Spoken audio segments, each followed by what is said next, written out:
नमस्कार, जय हिंद, वंदे मातरम। स्वागत है आप सभी का उत्तर प्रदेश के सबसे बड़े न्यूज चैनल में। तो चलिए दोस्तों, अब नजर डालते हैं उत्तर प्रदेश के मुख्य समाचारों के साथ साथ यूपी राज्य की आज की अहम और बड़ी खबरों पर। आज उत्तर प्रदेश के किसानों, गरीब परिवारों, मजदूर भाइयों, बेरोजगार युवाओं और माताओं बहनों के लिए एक बेहद बड़ी और राहत भरी खबर सामने आ रही है। यूपी के अंदर से भ्रष्टाचार, गरीबी, भुखमरी और बिजली पानी की समस्या को खत्म करने के लिए योगी सरकार एक बड़ा और महत्वपूर्ण कदम उठाने जा रही है। इस बार पीएम किसान सम्मान निधि की अगली किस्त कब जारी होगी, इसकी जानकारी भी आपको इसी वीडियो में मिलेगी। साथ ही उत्तर प्रदेश में आज से करीब 15 से 20 नए नियम लागू हो रहे हैं, जिनका असर सीधे आम जनता पर पड़ेगा। इसके अलावा पेट्रोल, डीजल, सोना और चांदी के ताजा रेट क्या हैं, इसकी अपडेट भी हम आपको देंगे। आज के मौसम समाचार पर भी विस्तार से चर्चा होगी। साथ ही यूपी की आज की सभी बड़ी घोषणाओं और अहम खबरों को भी विस्तार पूर्वक जानेंगे। अगर आप उत्तर प्रदेश के निवासी हैं तो हमारे इस चैनल को सब्सक्राइब जरूर कर लें, ताकि आपको यूपी की हर जरूरी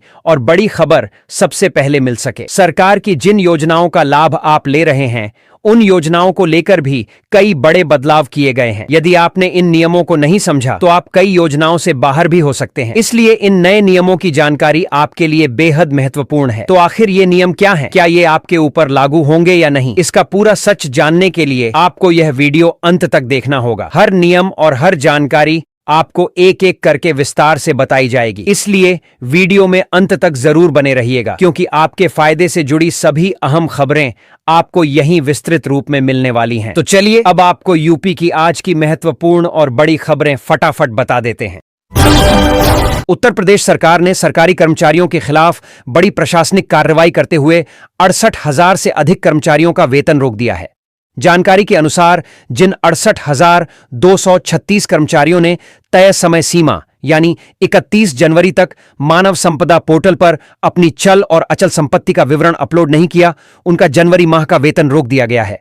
इनमें सबसे ज्यादा संख्या तृतीय श्रेणी कर्मचारियों की बताई जा रही है। मुख्य सचिव द्वारा पहले ही स्पष्ट निर्देश जारी किए गए थे कि सभी अधिकारी और कर्मचारी समय पर अपनी प्रॉपर्टी डिटेल अपडेट करें, लेकिन इसके बावजूद आदेश की अनदेखी करने पर सरकार ने सख्त कदम उठाया है। प्रशासन का कहना है कि जब तक संबंधित कर्मचारी अपनी संपत्ति का पूरा ब्यौरा पोर्टल पर दर्ज नहीं कराते, तब तक वेतन जारी नहीं किया जाएगा।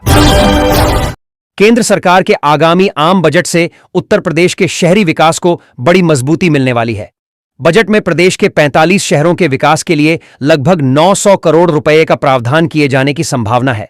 खास बात यह है कि टियर 2 और टियर 3 श्रेणी के छोटे शहरों के लिए अलग से 5,000 करोड़ रुपए का अतिरिक्त आवंटन प्रस्तावित किया गया है। इससे लखनऊ, कानपुर और वाराणसी जैसे बड़े शहरों के साथ साथ छोटे शहरों में भी सड़क, बिजली, पानी, सीवर और अन्य बुनियादी शहरी सुविधाओं के विस्तार का रास्ता खुलेगा। सरकार का उद्देश्य छोटे शहरों को आधुनिक सुविधाओं से जोड़कर संतुलित शहरी विकास को बढ़ावा देना है, जिससे ग्रामीण इलाकों से बड़े शहरों की ओर पलायन को भी रोका जा सके। बहुजन समाज पार्टी की राष्ट्रीय अध्यक्ष मायावती ने भदोही जिले का नाम दोबारा संत रविदास नगर न किए जाने को लेकर भाजपा और समाजवादी पार्टी दोनों पर तीखा हमला बोला है। मायावती ने कहा कि उनकी सरकार ने संत शिरोमणि रविदास के सम्मान में भदोही का नाम संत रविदास नगर रखा था, लेकिन सत्ता में आते ही समाजवादी पार्टी ने इसे बदल दिया। अब भाजपा सरकार भी इसे दोबारा बहाल नहीं कर रही है। उन्होंने आरोप लगाया कि दोनों दल संतों और महापुरुषों के नाम पर केवल आयोजन और बयानबाजी करते हैं, जबकि जमीनी स्तर पर सम्मान देने की कोई मंशा नहीं है। मायावती ने कहा कि भाजपा और सपा की मानसिकता जातिवादी और दलित विरोधी रही है, और यही वजह है कि संत रविदास के नाम को लेकर भी राजनीति की जा रही है। उत्तर प्रदेश में पर्यटन क्षेत्र को लेकर योगी सरकार बड़ी उपलब्धियों का दावा कर रही है। फिरोजाबाद पहुंचे प्रदेश के पर्यटन एवं संस्कृति मंत्री जयवीर सिंह ने कहा कि वर्ष 2017 में उत्तर प्रदेश में पर्यटकों की संख्या करीब 23 करोड़ थी, जो अब बढ़कर 137 करोड़ तक पहुंच गई है।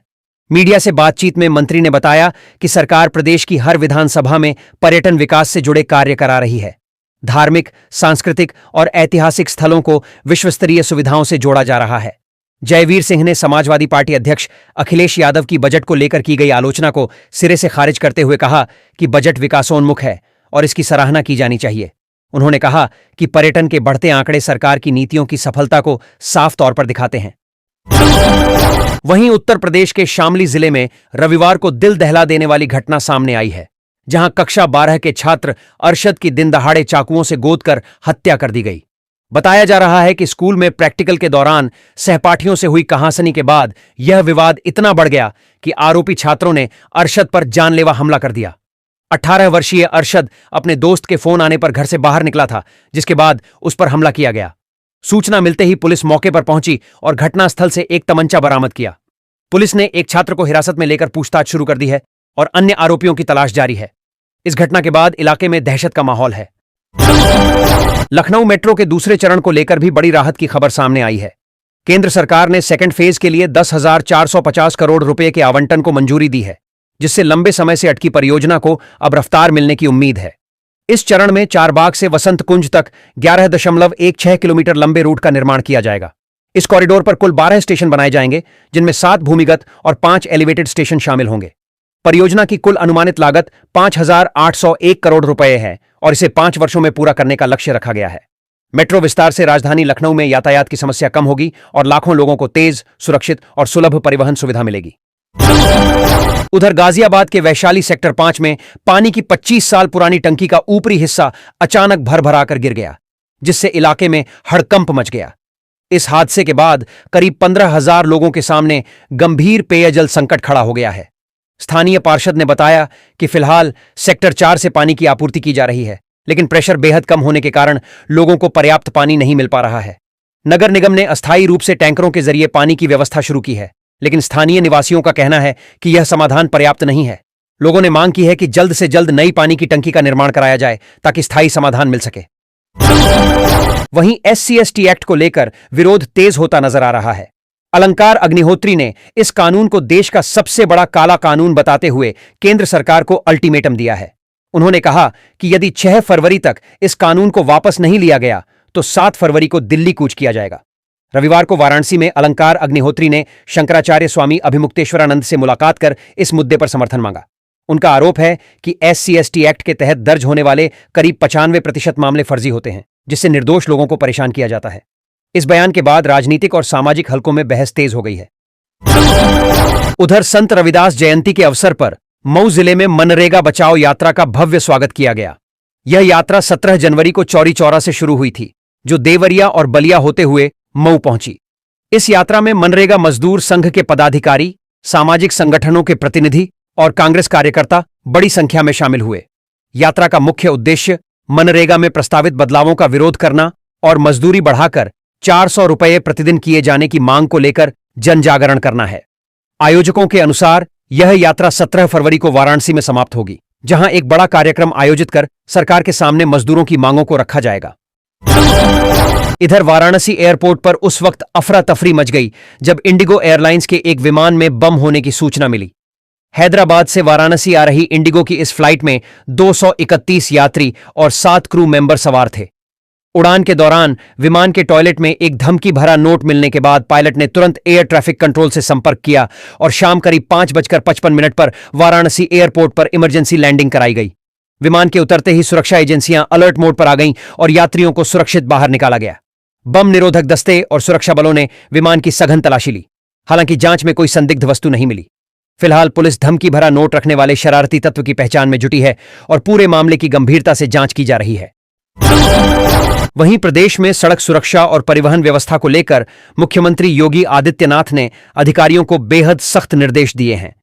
एक उच्च स्तरीय बैठक के दौरान सीएम ने स्पष्ट कहा कि उत्तर प्रदेश में किसी भी हाल में ओवरलोड ट्रक और डंपर सड़कों पर नहीं चलने चाहिए।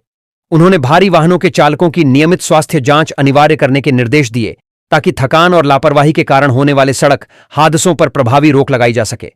मुख्यमंत्री ने यह भी कहा कि सड़क निर्माण कार्यों में गुणवत्ता से कोई समझौता नहीं होना चाहिए और सभी परियोजनाएं तय समय सीमा के भीतर पूरी की जाएं। इसके साथ ही उन्होंने निर्देश दिया कि हर वर्ष अप्रैल माह के अंत तक विभागों द्वारा वार्षिक कार्य योजना तैयार कर ली जाए, जिससे विकास कार्यों में देरी न हो। इधर प्रयागराज में माघी पूर्णिमा के अवसर पर आस्था का अद्भुत नजारा देखने को मिला। रविवार शाम 6 बजे तक गंगा और संगम में स्नान करने वाले श्रद्धालुओं की संख्या 2 करोड़ 10 लाख तक पहुंच गई। कड़ाके की ठंड के बावजूद श्रद्धालुओं का स्नान क्रम शनिवार रात 12 बजे से ही शुरू हो गया था और पूरे दिन जारी रहा। श्रद्धालुओं की भारी भीड़ को देखते हुए माघ मेले में सुरक्षा के पुख्ता इंतजाम किए गए थे। 10,000 से अधिक पुलिसकर्मी और सुरक्षा बल तैनात रहे। वहीं 12,100 फुट लंबे घाट बनाए गए ताकि स्नान सुचारू रूप से कराया जा सके। प्रशासन ने इसे अब तक का सबसे बड़ा स्नान पर्व बताया है। इधर राजनीतिक बयानबाजी के बीच उत्तर प्रदेश सरकार के मंत्री ओम प्रकाश राजभर ने शंकराचार्य स्वामी अभिमुक्तेश्वरानंद पर तीखा हमला बोला है। अलीगढ़ में मीडिया से बातचीत के दौरान ओपी राजभर ने कहा कि यदि किसी को राजनीति करनी है तो उसे खुलकर किसी राजनीतिक दल में शामिल होकर मैदान में आना चाहिए। उन्होंने कहा कि साधु संतों को पार्टीबंदी और राजनीतिक विरोध की भूमिका शोभा नहीं देती। उनका मूल कार्य समाज को जोड़ना और भाईचारा कायम रखना है। राजभर ने आरोप लगाया कि शंकराचार्य धर्मगुरु की भूमिका निभाने के बजाय विपक्ष की तरह व्यवहार कर रहे हैं, जो संत परंपरा के अनुरूप नहीं है। इस बयान के बाद सियासी गलियारों में नई बहस छिड़ गई है।